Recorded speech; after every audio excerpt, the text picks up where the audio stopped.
बिस्मिल्लाहिर्रहमानिर्रहीम। अस्सलाम वालेकुम नाज़रीन, आप यूट्यूब चैनल देख रहे हैं। मैं इमरान ख़ान हूँ।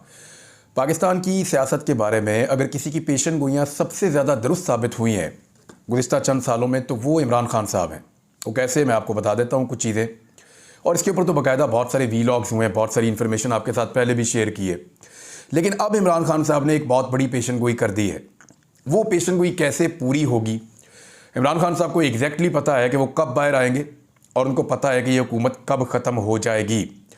कुछ चीज़ें हैं, इन्फॉर्मेशन जो पहले भी थी मेरे पास से, और उसमें कुछ चीज़ें मैंने आज कलेक्ट की हैं, मैं आपके साथ शेयर कर देता हूँ इमरान ख़ान से मुताल्लिक। सबसे पहले तो आप अपने दिमाग में ये रखें कि इमरान ख़ान साहब ने कहा था कि उनके ख़िलाफ़ तमाम सियासी जमातें इकट्ठी हो जाएंगी। ये जो लोग आपस में हमेशा लड़ते रहे हैं, ये इकट्ठे हो जाएंगे। हमने देखा ये इकट्ठे हो गए। फिर इमरान ख़ान साहब ने कहा था कि ये इमरान ख़ान की हुकूमत को गिराने के लिए जो है वो इदारों के दरवाजे खटखटाएंगे। वो सारा कुछ भी आपने होता हुआ देखा। फिर इमरान ख़ान ने बताया कि कैसे उनकी हुकूमत ख़त्म की जाएगी। उनकी हुकूमत ख़त्म की गई। बाद में उन्होंने ये बताया कि नवाज शरीफ को पाकिस्तान वापस लाया जाएगा, नवाज शरीफ के मुकदमात ख़त्म किए जाएंगे, ये जितनी पॉलिटिकल पार्टी इक़्तिदार में आएंगी ये अपने मुकदमात ख़त्म करेंगी, इसके अलावा कुछ नहीं करेंगी। उन्होंने कहा था कि मईशत की बहुत तबाही हो जाएगी। उन्होंने कहा था कि पाकिस्तान के लोग जो हैं वो महंगाई के बोझ तले दब जाएंगे। ये सारी चीज़ें हमने होती हुई देखी, जो चीज़ें इमरान खान साहब ने कही। फिर उन्होंने एक बहुत बड़ा दावा किया था। उन्होंने कहा कि नवाज शरीफ को वापस तो लाया जाएगा, उनको इलेक्शन लड़ने के लिए अहल भी किया जाएगा, और नवाज शरीफ साहब को ना सिर्फ इलेक्शन लड़ने के लिए अहल किया जाएगा बल्कि उनकी पार्टी को इलेक्शन जिताने का बंदोबस्त भी किया जाएगा। लेकिन पब्लिक रिजेक्ट कर देगी इस सारे मंसूबे को इलेक्शन वाले दिन। ये भी पेशन गोई सच साबित हो गई। लोगों ने इतने बड़े पैमाने पर वोट डाले और इस तरीके से वोट डाले कि गिनने वाले जो हैं वो परेशान हो गए कि ये हुआ क्या। यानी 8 फरवरी का दिन पाकिस्तान की तारीख का एक ऐसा दिन है जिसे कभी भी भुलाया नहीं जा सकेगा। वो दिन पाकिस्तान में जमहूरियत के दिन के तौर पे याद रखा जाएगा। 8 फरवरी का दिन पाकिस्तान में अवामी जमहूरियत के नाम पे याद रखा जाएगा। जो एक्चुअली अवामी जमहूरियत होती है वो क्या होती है, ये हमने 8 फरवरी को देखा। उसके बाद फिर इमरान खान साहब का ये कहना था कि मुसल्लत करने की कोशिश की जाएगी पीडीएम की जमातों को दोबारा से मुल्क के ऊपर। और भी उन्होंने पेशन गोइयाँ की हैं, आपने ये सारी देखी। ये सारी तकरीबन सच साबित हुई हैं। जो बातें भी इमरान खान साहब ने कही थी वो तकरीबन सच साबित हुई। किस तरह नवाज शरीफ साहब वापस आए, किस तरह के उनके केसेस ख़त्म हुए, कैसे पीडीएम की जमातों ने अपने केसेस ख़त्म किए, कैसे NRO 2 मुकम्मल हुआ, किस तरीके से पाकिस्तान तहरीक इंसाफ को क्रश किया गया, फिर किस तरीके से पाकिस्तान तहरीक इंसाफ जो है उसके उम्मीदवारों को क्रश किया गया। उसके बाद इलेक्शन उनके लिए कितना मुश्किल था। फिर उनके मुताबिक जो इलेक्शन का रिजल्ट था वो भी आ गया, लेकिन वो रिजल्ट बदल भी दिया गया जो उनके खदशात थे। अब इमरान खान साहब ने स्टेटमेंट दिया, पहले वो आप स्टेटमेंट देख लें, फिर मैं आपको बताता हूं कि उन्होंने ये स्टेटमेंट दिया क्यों है और किन बुनियादों पर वो ये बात कर रहे हैं। उन्होंने कहा कि ये रावलपिंडी के अंदर वो बात कर रहे थे। रावलपिंडी से रिपोर्ट हुआ है। इमरान खान साहब आपको पता है कि अडियाला जेल में मौजूद हैं। वहाँ पे सहाफ़ियों से उनकी बातचीत हुई। उन्होंने कहा जी मैं 5 या 6 माह जेल में रहूँगा, फिर हुकूमत ख़त्म हो जाएगी। ये इमरान खान साहब का दावा है। यानी आज मार्च का महीना ख़ात्मे की जानिब जा रहा है। आखिरी 10 दिन रह गए हैं। अप्रैल, मई, जून, जुलाई, अगस्त और सितंबर। बहुत सारे लोग ये कह रहे हैं, और मैं खुद भी इससे पहले कह चुका हूँ, कि अक्टूबर से पहले या अक्टूबर के फ़ौरन बाद, इस बीच में कहीं इमरान खान साहब की रिहाई इसलिए दिखाई दे रही है कि हालात उस तरफ जा रहे हैं। अब इमरान खान साहब ने किन चीज़ों की निशानदेही की मैं आपको बता देता हूँ। केसेस के बारे में उन्होंने कहा कि फ़ैसले पहले से हो चुके हैं, यहाँ सिर्फ कार्रवाई हो रही है। अलकादिर ट्रस्ट का केस जो है उन्होंने कहा बड़े कमाल का केस है, जिसमें चोरी भी नहीं हुई, पैसा भी हुकूमत के पास है और ट्रस्ट भी अभी तक चल रहा है, तो उसका केस मेरे ऊपर बना दिया है। अलकादिर ट्रस्ट के अंदर कुछ लोगों का ये क्लेम है कि उनके ऊपर बहुत दबाव डाला गया इमरान खान के खिलाफ गवाही देने के लिए, लेकिन उन्होंने गवाही देने से इनकार किया और उन्होंने काफ़ी नुकसान उठाया है। इमरान खान साहब ने हसन नवाज, हुसैन नवाज के ऊपर उन्होंने तनकीद की। उन्होंने कहा जी इंग्लैंड में 9 अरब का घर 18 अरब में इन्होंने बेचा है, और नेशनल क्राइम एजेंसी जो है इंग्लैंड में, उन्होंने मशकूक ट्रांजैक्शन पकड़ ली थी। हसन नवाज से पूछा जाना चाहिए कि वो घर खरीदने का पैसा उनके पास कहाँ से आया। ये दोनों भाई पनामा में पकड़े गए थे। हुसैन नवाज ने टीवी पर बैठ के कहा था कि फ्लैट मरियम नवाज के हैं, यानी उसकी मलकियत है मरियम नवाज साहिबा की। तो इमरान खान साहब ने कहा कि मुल्क में जो कुछ हो रहा है इससे सारा निज़ाम बेनकाब हो गया है। निगरान हुकूमत, इलेक्शन कमीशन और एस्टेब्लिशमेंट सब एक हैं। सब कुछ झूठ पर चल रहा है। ये खबर मैं आपको पढ़ के सुना रहा हूँ क्योंकि बहुत सारे अखबारात में बहुत सारी जगहों पे छपी है, तो मैं आपको एज इट इज़ पढ़ के सुना रहा हूँ एक्सप्रेस न्यूज़ से। एक्सप्रेस की जो ऑनलाइन वेबसाइट है वहाँ पे ये खबर मौजूद है, वहाँ से मैं आपको पढ़ के सुना रहा हूँ। और उसमें इमरान खान साहब ये कह रहे हैं कि इलेक्शन कमिश्नर कितना झूठा शख्स है। फाफिन समेत 5 रिपोर्ट्स के बावजूद वो अभी तक बैठा हुआ है। सब कह रहे हैं कि चीफ इलेक्शन कमिश्नर को इस्तीफा दे देना चाहिए। उन्होंने कहा कि IMF के प्रोग्राम से मुल्क में महंगाई का एक तूफान आने वाला है। मैंने IMF को कहा था कि मुल्क में सियासी इस्तेहकाम आने तक कर्जा जारी ना किया जाए। सियासी इस्तेहकाम ना होने की वजह से जो कर्जे के पैसे मिलेंगे वो ज़ाया हो जाएंगे, ये इमरान खान साहब कह रहे हैं। आमदन के ज़राए ना बढ़ाने तक कर्ज लेने से कोई फ़ायदा नहीं होगा। ये आप कर्जा लेते जाएंगे, आपको कर्जा बढ़ता जाएगा, आपकी आमदन है नहीं। आप तनख्वाहें देने के लिए भी शहबाज शरीफ साहब ने खुद कहा थोड़े दिन पहले कि जो तनख्वाहें अदा कर रही है हुकूमत वो कर्जे के पैसे से अदा कर रही है। जब मैंने 1 साल पहले ये बात की थी तो मेरे ऊपर बहुत बौछार हो गई थी और बहुत ज़्यादा अटैक किया था मेरे पे PMLN ने और बाकी सियासी जमातों ने कि आपने ये बात क्यों की, आप पाकिस्तान के खैर ख्वाह नहीं हैं। आज उस बात की तस्दीक पाकिस्तान के वज़ीर आज़म ने खुद की है कि एक चाय का कप भी जो हम पीते हैं वो उधार के पैसे से पीते हैं और जो तनख्वाहें हम सरकारी मुलाजमीन को दे रहे हैं वो उधार के पैसे से दे रहे हैं। शहबाज शरीफ साहब ने अपने मुंह से खुद इस बात का एतराफ़ किया है। इमरान खान ने कहा कि हमारी मईशत का जो सबसे बड़ा मसला है वो डॉलर्स की कमी है। पाकिस्तान में डॉलर्स नहीं है, डॉलर में मुल्क में लाने का तोड़ हमारे पास है, ये इमरान खान साहब का दावा है और ये बैरून मुल्क पाकिस्तानियों के ज़रिए से मुमकिन है। वो इस वक्त सरमायाकारी करेंगे जब मुस्तहकम हुकूमत होगी और वो हुकूमत को ओन करेंगे ओवरसीज़ पाकिस्तानी, तो फिर वो पाकिस्तान के अंदर सरमायाकारी करेंगे। फिर इमरान खान साहब ने यह कहा कि मौजूदा सूरत हाल से हमें सिर्फ बैरून मुल्क मुकीम पाकिस्तानी निकाल सकते हैं। उन्होंने कहा कि 9 मई हमें गद्दार साबित करने के लिए प्लान किया गया, ये इमरान खान साहब ने दावा किया और साथ ये कहा कि पाकिस्तान तहरीक इंसाफ को क्रश करने के लिए मुझे 1 हफ्ते में 3 सजाएं दी गईं, लेकिन यह मनसूबा नाकाम हो गया। मैं मजीद 5 या 6 माह जेल में रहूंगा और उसके बाद हुकूमत ख़त्म हो जाएगी। मुझे मालूम है ये हुकूमत 5 से 6 माह से ज़्यादा नहीं चल सकेगी। पीपल्स पार्टी काबीना का हिस्सा इसलिए नहीं बनी क्योंकि उन्हें पता है कि ये सेटअप नहीं चलेगा। इमरान खान साहब ने आरिफ अलवी साहब के बारे में कहा कोई नाराज़गी नहीं है, उन्होंने कोशिश की और अच्छी नीयत से कोशिश की, लेकिन मेरे नाम के ऊपर क्रॉस लग चुका था, वो कामयाब नहीं हुए। फिर इमरान खान साहब ने कहा कि पाकिस्तान ने यह किया था कि अमेरिका के और तालिबान के डायलॉग्स करवाए थे और पाकिस्तान दहशतगर्दी के हवाले से जो पाकिस्तान में दहशतगर्दी आती है TTP के ज़रिए से या मुख्तलिफ अस्करियत पसंद ग्रुपों के ज़रिए से, उसमें तालिबान के साथ डायलॉग्स कर रहा था और वो मामला उस वक्त इमरान खान साहब के बकौल जो जनरल बाजवा हैं उन्हें इमरान खान साहब ने कहा था कि जनरल फैज़ को तब्दील ना करें, वो दहशतगर्दी और अफगानिस्तान का मसला हल कर सकते हैं। जनरल बाजवा ने कोर कमांडर कॉन्फ्रेंस में कहा था कि इमरान खान जनरल फैज़ को आर्मी चीफ बनाना चाहता है, हालांकि ये बात मेरे वहमो गुमान में भी नहीं थी। ये इमरान खान साहब ने ये बात सहाफ़ियों के साथ की और ये रिपोर्ट हुई है। उन्होंने कहा कि जिस जनरल ने अफगानिस्तान में अमेरिका के डायलॉग करवाए, इसी को शरीफों के कहने पर हटा दिया गया और इसका नुकसान ये है कि ईरान और अफगानिस्तान के साथ ख़राब ताल्लुकात खारजा पॉलिसी की नाकामी है। ये इमरान खान साहब ने इन चीज़ों को जोड़ के सहाफ़ियों के सामने एक सिचुएशन रखी है कि अगर पाकिस्तान कंटिन्यू करता तो शायद सिचुएशन मुख्तलिफ होती है। इमरान खान साहब ने दावा किया। फिर इमरान खान साहब ने कहा कि अली अमीन को सूबा चलाना है और उसे पैसे चाहिए। वो सूबे का शेयर लेने के लिए वज़ीर आज़म से मिला है। उसे वज़ीर आज़म के साथ तस्वीर उस वक्त बनवानी चाहिए थी जब पैसे मिल जाते। वफाक खैबर पख्तूनख्वा को पैसे नहीं देगा। शरीफों से ज़्यादा नाकाबिले एतमाद कोई भी नहीं है। शरीफ फंस चुके हैं, अगर ये बूट को छोड़ते हैं तो उनकी सियासत ख़त्म हो जाएगी। इंतज़ार कर रहा हूँ कि नवाज शरीफ कब लंदन भागेगा। वैसे ये खबरें आ रही हैं मुख्तलिफ ज़राए से कि नवाज शरीफ साहब जो हैं वो अब पाकिस्तान छोड़कर चले जाएंगे। इमरान खान साहब ने कहा कि जनरल सरफराज की शहादत पर मुझे बहुत दुख हुआ था और इस शहादत से फ़ौज को नाकाबिले तलाफ़ी नुकसान पहुँचा था। फिर उन्होंने कहा कि सोशल मीडिया एक समंदर है, हमारे किसी भी अकाउंट से फ़ौज के शोहदा के ख़िलाफ़ कोई ट्वीट नहीं की गई। हमारे और फ़ौज के दरमियान इख्तलाफात पैदा करने की कोशिश हो रही है। जिसने CCTV फुटेज चुराई वही सोशल मीडिया के अकाउंट्स के पीछे है, ये इमरान खान साहब का कहना है। और उसके बाद इमरान खान साहब ने बहुत सारी चीज़ें जो हैं वो मज़ीद भी बताई। लेकिन अब आ जाए इस तरफ कि इमरान खान साहब को क्यों लगता है कि 5-6 माह बाद वो जेल से बाहर आएंगे और ये हुकूमत ख़त्म हो जाएगी। ये चीज़ें मैं आपके सामने अभी रख देता हूँ। लेकिन एक खबर और है और ये बड़ी खबर है।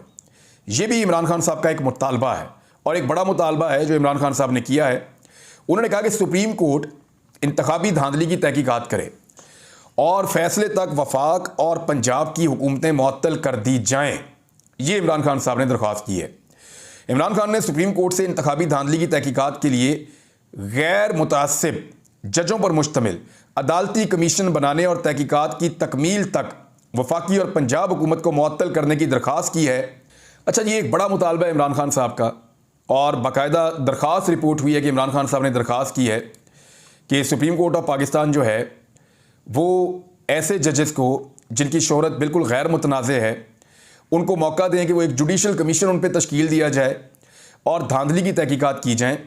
और जब तक धांधली की तहकीकात नहीं हो जाती तब तक, क्योंकि पंजाब में और वफाक में इमरान खान साहब को सबसे बड़ा एतराज़ है, तो इसकी हुकूमतें जो हैं वो मुअत्तल कर दी जाएँ और इंतखाबात का मुकम्मल ऑडिट किया जाए।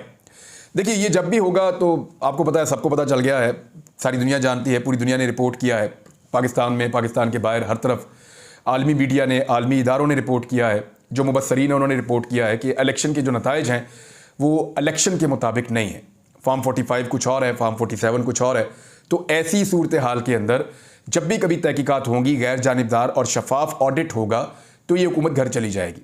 शहबाज शरीफ साहब के पास पंजाब में 50 के करीब ऐसी सीटें हैं जिन पे उनका हक नहीं है। मरीम नवाज के पास 100 के करीब ऐसी सीटें हैं जिस पे उनका हक नहीं है।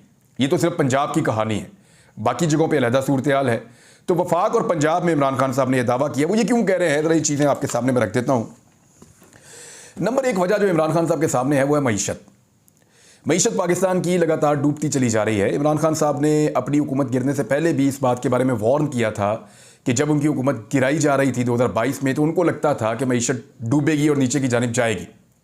फिर हमने देखा जो कुछ डॉलर के साथ हुआ, हमने देखा जो कुछ पेट्रोल के साथ हुआ, हमने देखा जो कुछ बिजली और गैस के साथ हुआ, हमने देखा पाकिस्तान के अंदर मईशत किस तरह नीचे गई, सारे के सारे आदाद शुमार नीचे चले गए। आपकी एक्सपोर्ट्स कहाँ पहुँच गई, आपकी इम्पोर्ट्स के साथ क्या हाल हुआ, आपके जो ज़र मुबादला के ज़खायर हैं उनके साथ क्या हुआ। आप जो भी मईशत का एक प्लान बनाते थे वो नाकाम हो जाता था बदकिस्मती से। तो लगातार पाकिस्तान को 2 साल तक मार पड़ी। अब इमरान खान साहब को ये लगता है कि वही हुकूमत क्योंकि दोबारा बनाई गई है, अवाम का एतमाद भी नहीं है, तो ये मईशत नहीं चलेगी। और जब मईशत नहीं चलेगी तो एक बहुत बड़ा बोझ इस हुकूमत पे जून में पड़ेगा बजट के मौका पर, और जुलाई से ऑनवर्ड बड़े खौफनाक एहतजाज शुरू हो सकते हैं। तो ये हुकूमत शायद उन एहतजाजों का सामना ना कर पाए और अवामी रद्द-ए-अमल के सामने टिक ना पाए। एक तो चीज़ उनको ये लगती है कि मईशत की तबाही, दूसरा महंगाई। देखिए, मैंने ज़ाती तौर पे इसको चेक करवाया और बहुत सारा डाटा इकट्ठा किया है, स्पेशली गैस और बिजली के बिलों पे। जिन लोगों को गैस का बिल 1800, 1200, 1500 यहाँ तक आता था, उनका कम से कम बिल 15,000 आया, और 1 लाख रुपए से ज़्यादा भी गैस के बिल्स आ गए पाकिस्तान में पहली मरतबा। 50,000 का बिल 10 मरले के मकान का भी आ गया है गैस का इन सर्दियों में। अब लोग वो बिल कैसे जमा कराएंगे? मिडिल क्लास बहुत परेशान है। गैस का बिल इतना ज़्यादा है कि उनकी माहाना इनकम से ज़्यादा गैस का बिल आ गया पाकिस्तान में, और ये कीमतें लगातार बढ़ रही थी। हम आपको रिपोर्ट कर रहे थे कि गैस की कीमतें बढ़ती जा रही हैं, बढ़ती जा रही हैं। ये एकदम बबल जो है ये फटेगा और सारा प्रेशर पब्लिक के ऊपर आ जाएगा, और पब्लिक के ऊपर प्रेशर आ गया। मैं आदाद शुमार आपके साथ डिटेल में भी बाद में शेयर कर दूंगा। बिजली की कीमतें काफ़ी बढ़ गई हैं, यूनिट की प्राइस जो है वो कई गुना बढ़ गई है, और उसका बराह रास्त बोझ जो है वो डोमेस्टिक यूज़र के ऊपर, या जो छोटी फैक्ट्रियां हैं वहाँ पे, या जो ताजिर हजरात हैं उनको इसका बहुत ज़्यादा इम्पैक्ट आ रहा है।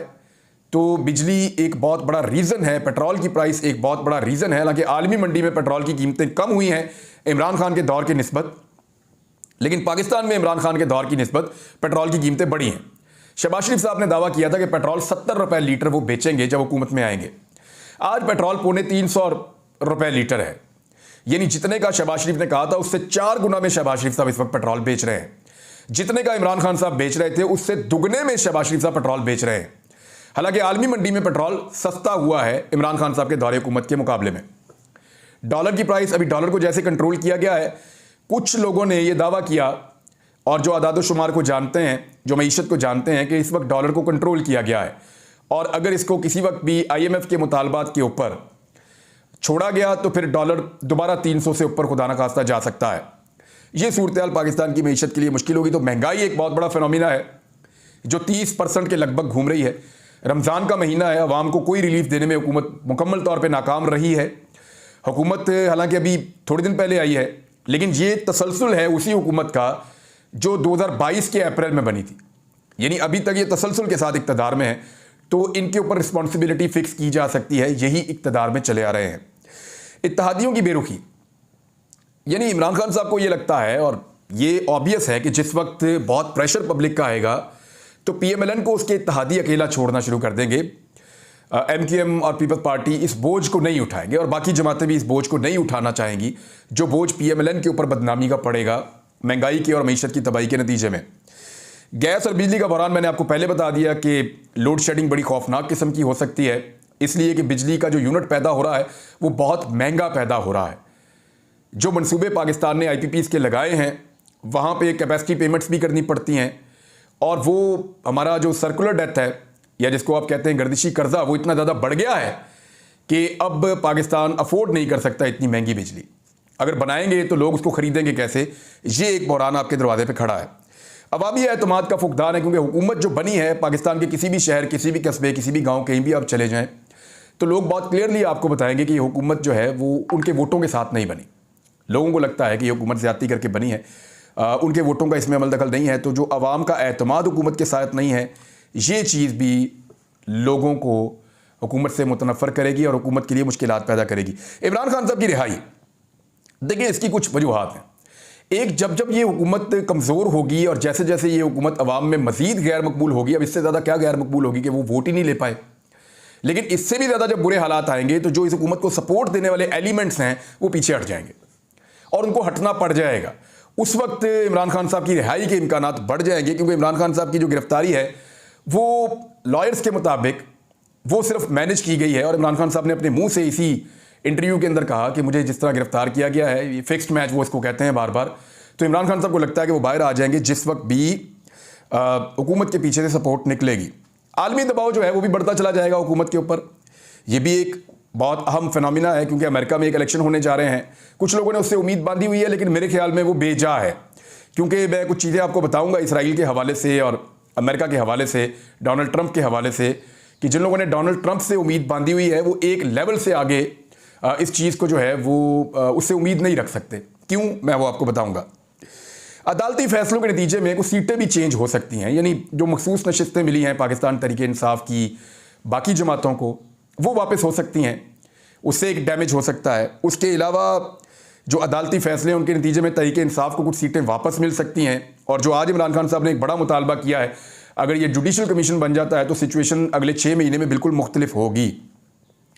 बाइडन इंतजामिया को इमरान खान के खिलाफ समझा जाता है। डोनाल्ड लू से भी एक स्टेटमेंट लिया जा रहा है, आज उनको स्टेटमेंट देना है। देखते हैं कि डोनाल्ड लू से क्या बातचीत होती है और वो क्या जवाब देते हैं सवालात का। पाकिस्तान के अंदर उनकी मुदाखलत के हवाले से अमेरिका में उनके ऊपर ये प्रोब हो रहा है, देखते हैं कि वो क्या जवाब देते हैं। लेकिन जो बाइडन इंतजामिया का वक्त ख़त्म होने को इमरान खान साहब की कामयाबी के तौर पे देखा जा रहा है कि उनके ऊपर जो एक अनड्यू प्रेशर है या जो एक्स्ट्रा प्रेशर इमरान खान साहब या उनकी हुकूमत के ऊपर पड़ा हुआ है, शायद वो ख़त्म हो जाएगा, ये भी उम्मीद लगाई जा रही है। ये वो फैक्टर्स हैं, कुछ और फैक्टर्स भी हैं, लेकिन टाइम महदूद है, जो इमरान खान साहब की रिहाई से इस हुकूमत के खात्मे तक की एक तस्वीर बना सकते हैं। बहरहाल मैंने चीज़ें आपके साथ शेयर कर दी। अब तक के लिए इतने, अपना ख्याल रखिएगा, अपने चैनल का भी। अल्लाह हाफ़िज़।